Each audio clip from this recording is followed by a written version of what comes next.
Halo, selamat datang kembali di kelas Matematika Peminatan. Selamat pagi dan selamat belajar. Di video kali ini kita akan melanjutkan materi yang penggunaan turunan fungsi trigonometri. Tujuan pembelajaran hari ini adalah peserta didik mampu menentukan titik stasioner, salang naik, salang turun, nilai maksimum dan nilai minimum fungsi, persamaan garis singgung, dan selang kecekungan. Yang kedua, peserta didik mampu menggunakan konsep turunan fungsi trigonometri dalam menyelesaikan masalah. Oke, jadi ini kalau kalian pakai menyelesaikan masalah hidup kalian sih kayaknya nggak bisa ya.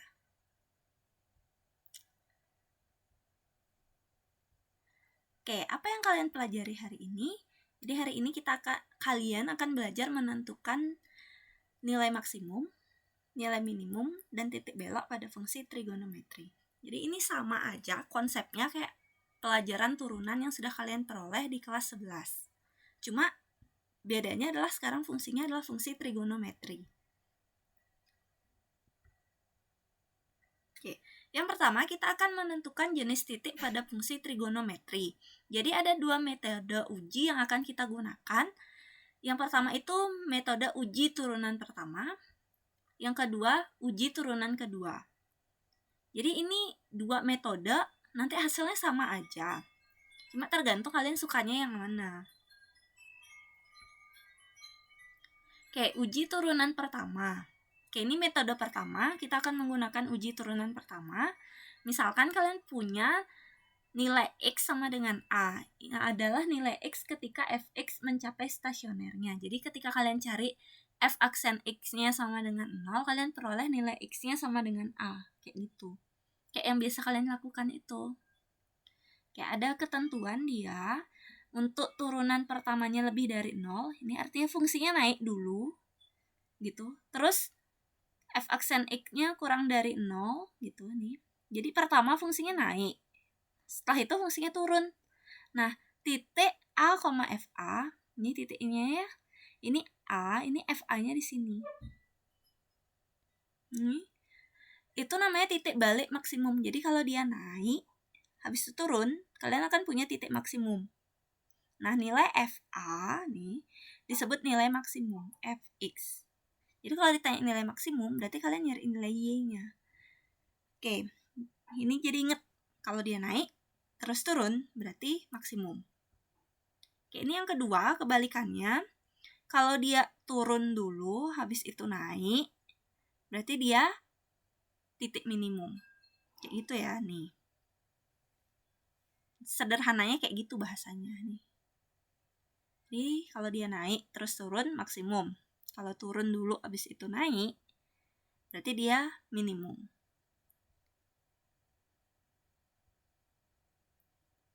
Nah, ini kondisi yang menarik. Kalau dia terus turun, nih, dia akan disebut titik belok turun. Ini titik belok turun ya, karena dia fungsinya turun-turun. Nah, itulah kenapa Ibu selalu meminta kalian uji setiap titiknya. Di sini biasanya Ibu suruh uji, yang di sebelah sini juga diuji. Karena ada kondisi suatu fungsi itu turun terus, kayak gitu. Atau kayak kondisi nomor 4, dia naik terus. Nah, kalau kondisi kayak gini, ini naik, terus ini juga naik, juga namanya titik belok. Oke, jadi kalau dia tidak ada perubahan situasi gitu. Kalau yang tadi ya di 1, 2 kan dia berubah, ada dari naik ke turun, terus ada dari turun ke naik. Karena ada perubahan, dia punya nama tersendiri. Kalau ini tidak terjadi perubahan gitu di titik stasioner kita, maka dia namanya titik belok.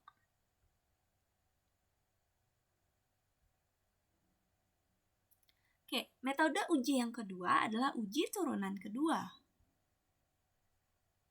Nah, nilai X sama dengan A adalah nilai X ketika fungsi Fx mencapai stasionernya, yaitu F aksen X sama dengan 0. Jika nih, kondisi yang pertama ya, F double aksen X kurang dari 0. Oke, sorry. Sebentar. Ini itu harusnya F aksen A.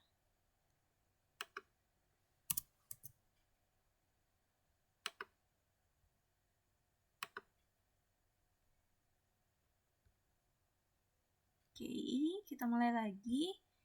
Ini jika f double aksen A kurang dari 0, jadi kalian cari dulu turunan keduanya. Setelah itu nanti X-nya ganti dengan titik stasionernya. Terus hasilnya ternyata kurang dari 0, maka titik A, FA itu adalah titik balik maksimum. Jadi dia kebalikan. Ketika kalian peroleh hasilnya negatif nih, berarti dia maksimum. Kalau dia hasilnya lebih dari 0 atau positif, dia akan jadi titik balik minimum. Nah, ini kondisinya ada kondisi yang menarik. Kalau hasil uji terhadap turunan pertamanya itu negatif, tapi untuk uji turunan keduanya ternyata hasilnya 0, maka titik A, FA ini namanya titik belok turun. Nah, kalau hasil uji turunan pertamanya gitu, itu lebih dari 0 dan turunan keduanya 0, maka ini namanya titik belok naik. Oke, biar nggak bingung, kita cobain aja. Ini ada satu contoh. Kalian diberikan fungsi fx sama dengan 2 cos x dikurangi pi per 3 untuk x lebih dari sama dengan 0 kurang dari sama dengan 360 derajat.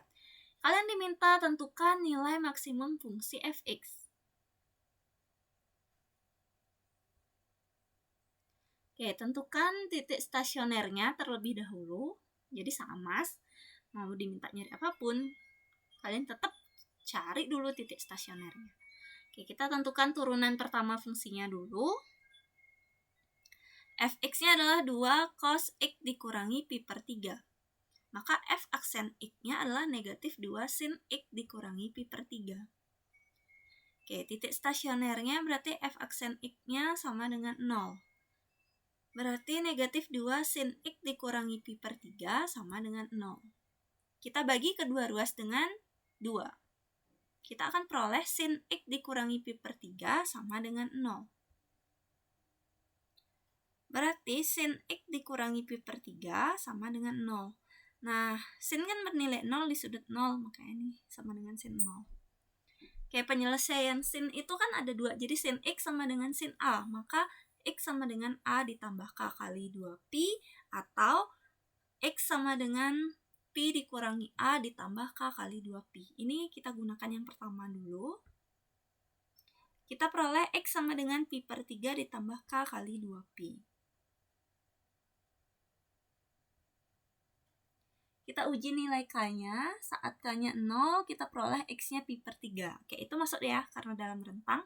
Saat K-nya bernilai 1, kita peroleh 7pi per 3. Oke, itu sudah di luar rentang. Oke, ini sin X. Ini kita akan gunakan penyelesaian yang kedua. Kita akan peroleh X dikurangi pi per 3 sama dengan pi dikurangi 0 ditambah K kali 2pi. Maka X dikurangi pi per 3 sama dengan pi ditambah K kali 2pi.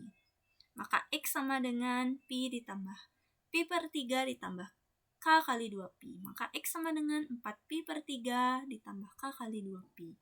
Kita uji nilai K-nya lagi.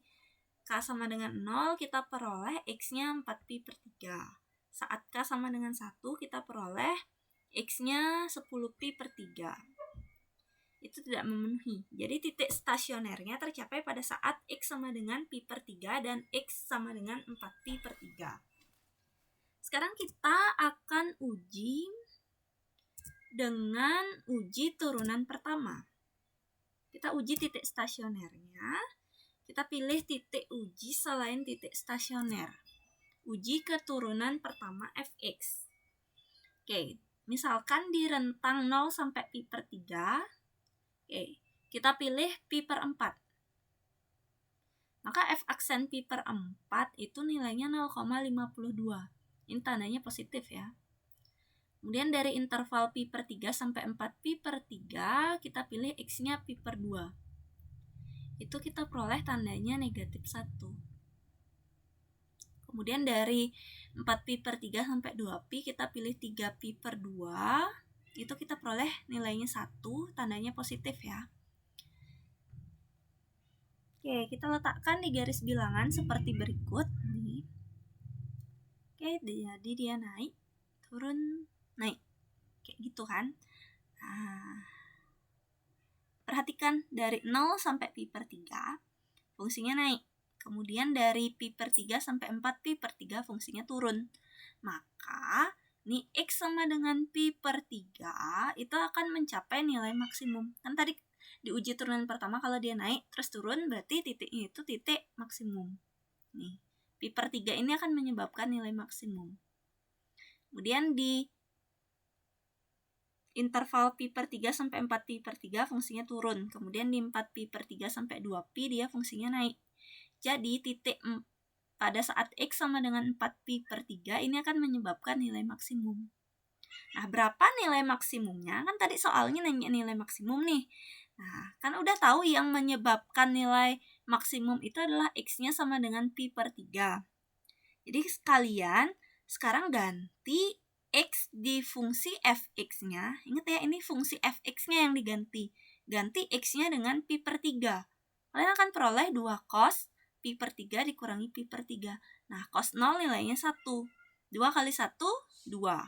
Jadi kalian akan peroleh nilai maksimum dari fx sama dengan 2 cos x dikurangi pi per 3 pada interval x lebih dari sama dengan 0 kurang dari sama dengan 360 derajat adalah 2.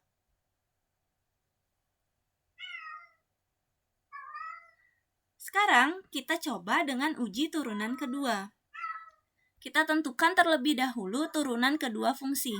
Fx sama dengan 2 cos x dikurangi pi per 3. F aksen x sama dengan negatif 2 sin x dikurangi pi per 3. Maka F double aksen x sama dengan negatif 2 cos x dikurangi pi per 3. Kita uji nilai x pada titik stasioner. Titik stasionernya tadi pi per 3 dan 4 pi per 3. F double aksen pi per 3, kita peroleh hasilnya negatif 2. Nah, menurut aturan tadi, kalau dia F double aksen A-nya kurang dari 0, itu titik X sama dengan A akan menjadi nilai maksimum. Maka X sama dengan pi per 3 ini akan menyebabkan fungsi bernilai maksimum. F double aksen 4 pi per 3, itu hasilnya 2. Nih, maka ini akan menyebabkan fungsi bernilai minimum. Menurut aturan yang sudah tadi kita bahas. Nah, menentukan nilai maksimumnya gimana? Sama. Kalian harus uji ke fx-nya. Ini fungsi yang di awal sebelum diturunkan. Ganti x-nya dengan pi per 3. Kalian peroleh hasilnya 2. Jadi nilai maksimumnya adalah 2. Oke, jadi ini kalian bebas banget pilih mau pakai uji turunan pertama atau uji turunan kedua. Kalau ibu selama tidak diminta menentukan interval fungsi naik atau fungsi turun, ibu lebih suka pakai uji turunan kedua. Tapi kalau kalian mau pakai uji turunan pertama juga nggak apa-apa, bebas. Oke, sekian video pembelajaran hari ini. Terima kasih sudah menonton video ini. Kalau kalian suka video ini, like. Jika kalian nggak suka video ini, silakan dislike. Dan kita akan ketemu lagi pada video pembelajaran selanjutnya.